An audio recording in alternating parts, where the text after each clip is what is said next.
Hi Mary and Kevin, Kelsey here. Today I'm going to be taking you through my Weebly website that I've created over the past 7 weeks in EDU 505. So I'm just going to take a few minutes or a couple seconds on each page to go through each of the projects just as a refresher.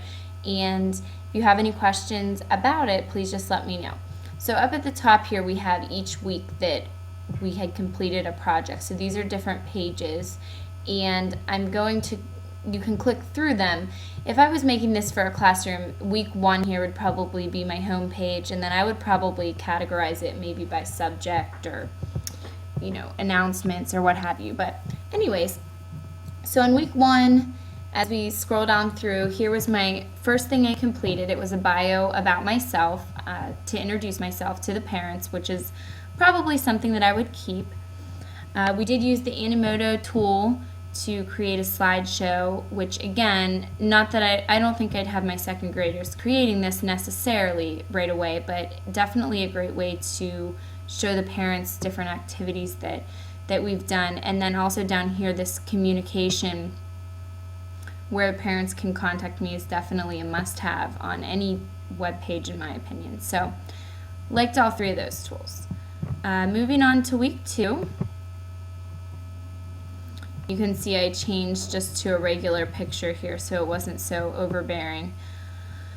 We have the calendar, and this was part of Google Drive, and again, something that I probably would use. I like it because people can scroll back and forth. This was May, obviously more popular than June because we're out of school.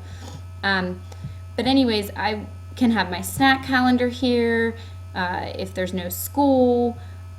Any type of announcement like Donuts with Dad, it tells you it's in the elementary cafeteria, what time it is, what our homework is. So for example, on Tuesdays they had to sign and return their decodable book and study their spelling and vocabulary words. So again, although I send this home in their homework folder, I think that this might be a great tool to use just if parents need to take a look again. Moving on down here, this was a survey that we created on Google Drives, something that I definitely will try to use depending on how much internet access I find that I have in my room. Maybe even kids, it would be fun to let the kids do it. Down here, another slideshow from an event, but this time it was using WeVideo, which I liked that tool as well. All right, on to week 3. Week 3, as you guys know, Prezi isn't my favorite thing in the world, but I might use it from time to time. This was a vocabulary review that I created. Down here we have the screencast-o-matic. This is probably a screencast on Spelling City that I will actually just upload to my page. And using screencast-o-matic right now, really like it, really easy, and I think it is a great tool. On to week 4. This is where we started with our lesson. So you guys all know what I did for my animal report. ThingLink was a neat tool. I didn't really see the purpose in it at first, but I really think it is an easy thing, and I like that I can set so many links to it without having the kids search things. So that's something that I might use it as a student project or just for kids to navigate through to different places. YouTube, although I've been on that a million times, believe it or not, I never really knew how to embed it onto a page, so that is going to definitely be helpful. All right, on to week 5. If you scroll down here, I used the burger diagram from classtools.net, which is something that I've put on to my only 2-click site. I think this in particular is really nice because it helps them to really understand the concept of a 5-sentence paragraph, which is a really important skill in 2nd grade. So definitely will be using that tool, and I'd like to take a look at some of the other tools here on classtools.net, and I'm sure there's some other things that I would like from there. Photo Story, pretty easy to navigate through that one. I could see me using that as a tool as well, especially because you can have audio and video at the same time, and it's fairly simple to use. Week 6, more animal report. This is the blog, and very excited to try the blog at some point with my kids. Just because I don't necessarily always like the layouts of blogs. They're too long and scattered for me, but I like that I could have a blog as just one of my tabs within the Weebly site, so I could definitely see me trying to do some assignments and having the kids try to just practice posting with comments and things like that. And so I did actually enjoy learning about that.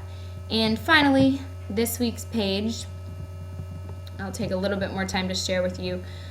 I reformatted, my lesson plan for the animal report, and I'll scroll through this a little bit for you. I know that it's very difficult to read, but I did try to use some of the tables in some different formats, as you can see there for the lesson procedure, and that was the blank page. But I probably wouldn't post my lesson plan on a website, but it was nice to learn how to reformat it to look a little bit nicer, and then also how to use the scribed website. You can click here, as I said in my directions, for Cataldo lesson plan, and that will bring up the scribed site where parents could download or actually print the website. If I go back here, also down here I found this to be a nice feature. They can embed it, share it, download it, go to the scribed website, or I liked this feature. They can just click right on the bottom right hand tool there, and it will bring up a really nice size so that it is readable right there without even really going anywhere. And then I can just press the back arrow to get back to my website, my Weebly site. Coming down here, this was the lesson plan, and then I had my rubric. Rubistar for teachers is another great tool that I wish I knew about before now, but better now than never. I created a rubric for my animal report, and especially with younger kids, I think it's really easy to grade them on a rubric, just because a project like the Thing Link would be something very new, so it can't be too in-depth. So it'd be nice to just grade them on a 4-point scale for things like that. Again, you can enlarge it down here if you'd like, or you can click on the link as I shared in my description here to print or download it. So that is my Weebly site. I've run way over my 5 minutes, so I'm going to let you guys go. But I hope you enjoyed the rest of your summer, and thank you so much, Mary, for everything. I've learned a lot and really enjoyed the class. All right, take care.